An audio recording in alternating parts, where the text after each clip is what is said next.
Nah, sedekah jariah ini ketika kita sudah meninggal kan kita tidak bisa lagi bersedekah, teman-teman. Maka bagaimana caranya supaya kita tetap bisa mendapatkan pahala dari sedekah? Kita bisa dengan cara berwakaf. Pertanyaannya, wakaf ini bisa nggak sih dalam bentuk asuransi? Hai teman-teman, ketemu lagi di video aku, Lia Nova.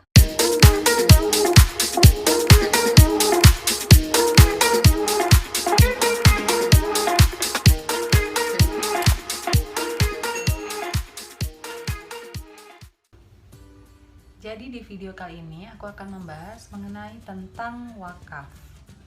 Program wakaf selalu berbagi, selamanya berarti. Nah teman-teman, Indonesia merupakan 20 negara yang mengalami pertumbuhan ekonomi terbesar di dunia. Pertumbuhan ekonominya itu sekitar 5% per tahun. Namun kejadian yang ada di Indonesia itu masih cukup banyak orang-orang yang masih dalam di bawah garis kemiskinan. Kemudian masih banyak balita yang kurang gizi. Banyak anak-anak yang tidak bisa sekolah. Artinya di sini kita punya problem di Indonesia ini ya, mengenai tentang banyaknya kasus-kasus yang bisa dibilang berhubungan dengan ekonomi yang ada di Indonesia ini. Padahal Indonesia termasuk dari 20 negara yang pertumbuhan ekonominya cukup pesat. Indonesia menduduki peringkat pertama negara paling dermawan di dunia, terutama dalam hal mendonasikan uang. Namun banyak masyarakat yang bingung bagaimana cara menyalurkan uang tersebut. Nah, jadi Prudential itu punya program yang namanya ZISWAF, Solusi Syariah Kesejahteraan Masyarakat. Zakat, infak, sedekah, dan wakaf. Jadi disingkat dengan ZISWAF. Nah, untuk kali ini aku akan membahas poin yang wakaf saja ya. Nah, apa sih wakaf? Jadi wakaf itu adalah suatu pemberian yang nantinya sifatnya abadi. Nah, artinya pahalanya akan terus mengalir.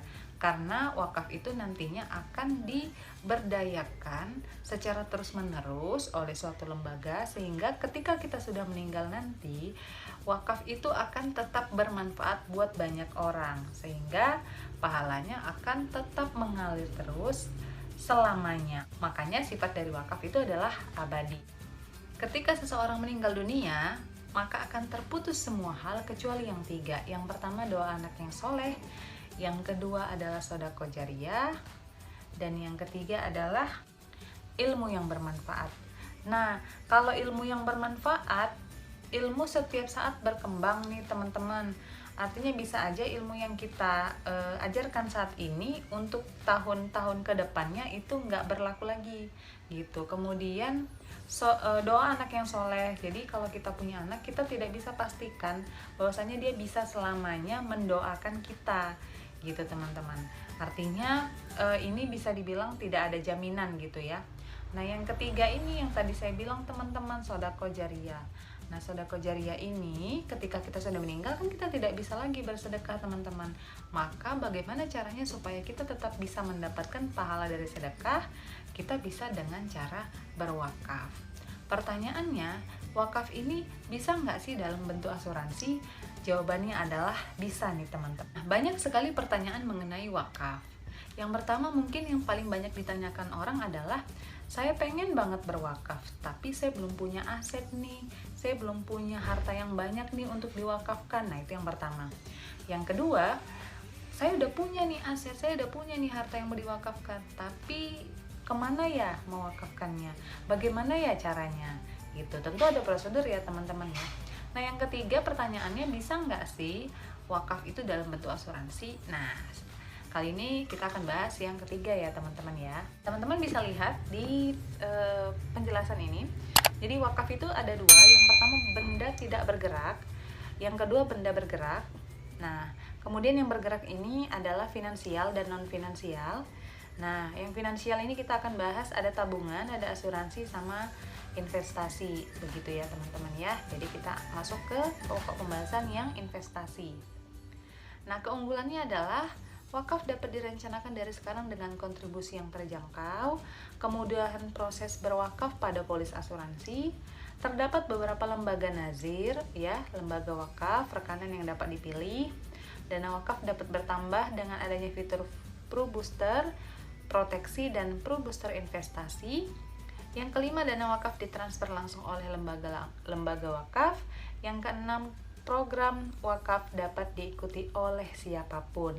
Dan ini sesuai dengan Dasar Wakaf Manfaat Asuransi dan Investasi Fatwa DSN MUI nomor 106 tahun 2016. Jadi bisa nih teman-teman, ternyata wakaf itu dalam bentuk asuransi. Nah, teman-teman jangan khawatir. Contoh nih, kita punya asuransi yang nilai uang pertanggungannya itu mencapai angka contoh 1 miliar gitu ya. Sedangkan kita punya anak yang banyak atau kita punya keluarga yang harus kita beri kecukupan rezeki gitu ya ketika kita sudah tidak ada lagi. Jangan khawatir nih teman-teman, kalau wakaf itu dia maksimal yang bisa diberikan adalah 1/3. 1/3-nya itu sudah cukup banyak teman-teman ya. Sesuai dengan penjelasan ini teman-teman, suatu saat Sa'd bin Abi Waqqas meminta izin kepada Rasulullah SAW untuk mewasiatkan 2/3 hartanya. Beliau berkata tidak boleh. Lalu Sa'd berkata lagi, kalau begitu 1/3-nya. Nabi SAW bersabda, sepertiganya itu cukup banyak. Sesungguhnya jika engkau meninggalkan para ahli warismu dalam keadaan kaya atau cukup, itu lebih baik daripada engkau meninggalkan mereka dalam keadaan miskin sehingga meminta-minta kepada orang lain. Nah, jadi teman-teman kadang kan di lapangan kita dengar orang yang mau buat asuransi jiwa itu ngomong gini, enak-enakin anakku dong kalau misalnya aku udah gak ada lagi. Nah, padahal ini ada hadisnya ya. Hadisnya adalah lebih baik kita meninggalkan keluarga kita dalam keadaan cukup daripada dalam keadaan kekurangan. Nah, artinya teman-teman sudah terjawab ya. Kalau misalnya kita ingin berwakaf, ketika kita tidak punya aset, maka teman-teman boleh coba dengan membuat asuransi program wakaf karena kontribusinya cukup terjangkau dan bisa dicicil. Kemudian akan langsung disalurkan oleh lembaga wakaf yang terpercaya. Jadi prosesnya sangat sederhana teman-teman ya. Oke teman-teman, bagi teman-teman yang mungkin masih bingung, teman-teman boleh kasih pertanyaan di kolom komentar ya. Terima kasih sudah menonton. Jangan lupa dukung channel ini dengan subscribe. Kemudian kasih jempolnya. Sampai ketemu di video berikutnya ya. Bye.